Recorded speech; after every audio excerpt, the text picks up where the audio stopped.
First of all, hello everyone. Today we are going to continue our 30 days spoken English course. We are going to learn one fantastic lesson, and in this lesson we are going to learn about the model auxiliary verbs. Okay, as you all know that there are 13 helping verbs, auxiliary verbs in English के अंदर 13 auxiliary verbs है. Do, does, am, is, are, was, were, will, shall, all this words are called helping verbs. और English के अंदर 13 helping verbs है.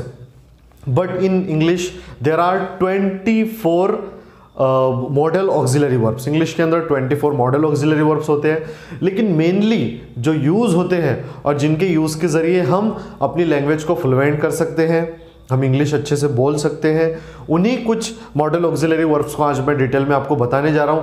हो सकता है अगर आप इस लेसन को देखते हैं और इन मॉडल ऑक्सिलरी वर्ब्स को अपने डे टू डे लाइफ में यूज़ करने की कोशिश करते हैं, तो शायद मुझे लगता है कि ये डे 3 भी, ये डे 4 भी आपको हेल्प कर सकता है कि आप इंग्लिश में इंप्रूवमेंट लाएं और अपनी इंग्लिश को अच्छे से बोलें. तो देखिए, आज हम जो लेसन पढ़ रहे हैं उसका नाम है model auxiliary verbs. Model auxiliary verbs, इस लेसन को हमने स्टार्ट किया है. तो पहला जो मॉडल ऑक्सिलरी वर्ब है वो है कैन. बहुत सारी जगह आपने बहुत सारे सेंटेंसेस के अंदर कैन के इस्तेमाल को, कैन के यूज को आपने सुना होगा. जैसे कि कैन क्या शो करता है? कैन एबिलिटी को शो करता है, कैपेबिलिटी को शो करता है, क्षमता, काबिलियत को शो करता है. ओके, तो जैसे यहाँ पे कैन शोज एबिलिटी, उसकी एग्जांपल है I can speak English fluently. मतलब मेरे अंदर ये एबिलिटी है कि मैं इंग्लिश को फ्लुएंटली बोल सकता हूँ. ओके, तो can is used for ability. हम इन सबको समझने के बाद उसकी कुछ एग्जांपल भी देखने वाले हैं. तो सबसे पहले आप ये समझ ले कि ये होते क्या है. ओके, तो यहाँ पे कुड शो करता है पास्ट एबिलिटी को, पोलाइट रिक्वेस्ट को भी शो करता है. अब कुड पास्ट एबिलिटी और पोलाइट रिक्वेस्ट कैसे शो करता है हम एग्जांपल के माध्यम से अभी समझने वाले हैं. उसके बाद मे शो करता है परमिशन, पॉसिबिलिटी, विश को भी शो करता है मे. तो अब एक वर्ड है मे, एक मॉडल ऑक्सिलरी वर्ब है, लेकिन उसके वर्क 3 है. अब वो तीनों वर्क में आप कैसे उसको यूज कर सकते हैं वो भी हम देखने वाले हैं. Might shows doubtful possibility, must compulsion, और शुड सजेशन, एडवाइस. ओके, तो सबसे पहले can ability, could past ability. Ability के अंदर आपकी क्षमता, आपकी काबिलियत, और कुड में could past ability. Past ability मतलब जो काम आप पास्ट में कर सकते थे, ऐसी एबिलिटी थी. Okay, polite request, polite request के अंदर आप इल्तिजा करते हैं, रिक्वेस्ट करते हैं, विनती करते हैं. May permission, possibility, wish. Okay, might doubtful possibility, must compulsion, और शुड शो सजेशन या advice. Okay, so we are continuing the topic modal auxiliary verb. अब हमने देखा है कैन, अब उसको हम एग्जांपल के माध्यम से समझने की कोशिश करते हैं. He can lift 20 kilogram. वो 20 किलो वजन उठा सकता है. अभी उसके अंदर ये क्षमता है कि वो 20 किलो वजन उठा सकता है.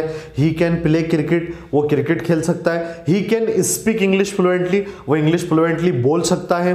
ओके, तो यहाँ पे जो काम अभी आप कर सकते हैं और आपके अंदर वो चीज़ की काबिलियत है, तो आप यूज़ करते हैं कैन का. और इसके बाद मॉडल ऑक्सिलरी वर्ब के बाद हमेशा वर्ब का फर्स्ट फॉर्म आता है. ही कैन लिफ्ट 20 किलोग्राम, वो 20 किलो वजन उठा सकता है.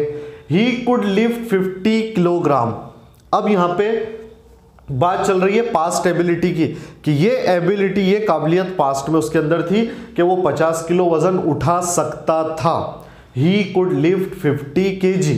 ओके, तो यहां पे कैन शो कर रहा है एबिलिटी, लेकिन कुड यहां पे एबिलिटी को शो कर रहा है, लेकिन पास्ट की, कि पास्ट में ये वर्क हो सकता था. अब यहां पे कुड एक और वर्क करता है पोलाइट रिक्वेस्ट. तो पोलाइट रिक्वेस्ट कैसे हो सकता है? Could you please help me, could you please help me. अगर आप एक विनंती करते हैं या रिक्वेस्ट करते हैं तो पहले आप कुड का यूज करिए और उसमें प्लीज का यूज करिए. Could you please help me, could you please bring a glass of water, could you please help me in my studies.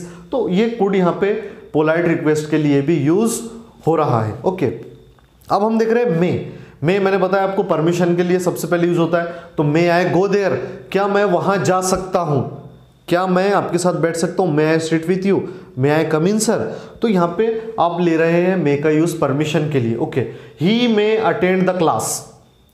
ऐसी आशंका है, ऐसा लगता है कि वो आज क्लास अटेंड कर सकता है, मतलब पॉसिबिलिटी, ऐसे इम्कान है कि वो आज की क्लास को अटेंड कर सकता है, ही मे अटेंड द क्लास। तो यहाँ पे पॉसिबिलिटी शो कर रहा है may God bless you, may God bless you. Okay, तो यहाँ पे विश को जाहिर किया जा रहा है, may God fulfil all your wishes, may God bless you. Okay, तो इस सेंटेंस का यहाँ पे मे का यूज पहले परमिशन, पॉसिबिलिटी और विश के लिए यूज किया गया है। ओके, सो यहाँ पे है माइट। अब माइट का यूज काय के लिए यूज होता है? डाउटफुल पॉसिबिलिटी, मतलब आप मे का यूज कर रहे हैं तो मे शो कर रहा है पॉसिबिलिटी और माइट शो कर रहा है डाउटफुल पॉसिबिलिटी, मतलब वो आ सकता है, ऐसे 50% चांसेस है कि वो आ सकता है, लेकिन एकदम नहीं के बराबर चांसेस है, 10 या 20% चांसेस है कि वो ऐसा काम हो सकता है। He might, she might make coffee, वो कॉफ़ी बना सकती है, ऐसे 10 या 20%